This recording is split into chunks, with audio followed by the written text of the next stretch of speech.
انتوا متخيلين احنا وصلنا لاي مرحله؟ احنا اتفاجئنا اللعيبه داخله لقينا كاس محطوط وبتاع، ايه يا جماعه الكاس ده بتاع ايه؟ محدش عارف، هو جماهيرهم نفسهم مش عارفين، ما هي ايه الدنيا وبتاع، وفرشين استاد القاهره احمر بسم الله ما شاء الله، في كاس الانتر كونتيننتال بيسلموا الاهلي كاس ما تعرفش كاس ايه ده. لان الموضوع بيتم مناقشته عن طريق بعض الاعلاميين والصحفيين، ده اللي انا مستغربه. وايه هم بطل القارات الثلاثه اللي طالبهم؟ هي افريقيا واسيا والمحيط الهادي. هو التقليل من مباراه الاهلي والعين وبطوله نصف الكون التي فاز بها النادي الاهلي. لا انا ما شككتش، انا سالت سؤال من حقي، وحتى سالت سؤال واضح، قلت له انا كصحفي عايز اكتب عنوان الاهلي توج، اقول توج بايه؟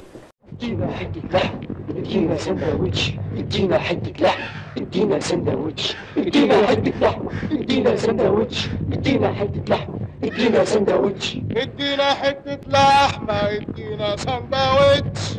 ده البعض شكك كمان ان الفيفا ما هناش الاهلي، وان التهنئه اللي نزلها انفانتينو على السوشيال ميديا ان ده فيك. اعرف ان القارات الثلاثه فيهم محيط هادي.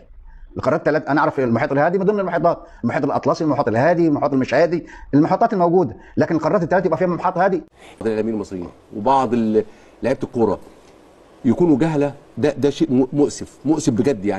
يعني الواحد منهم قبل ما يتكلم ده في بعض الناس طلعت سخرت من اسم البطوله.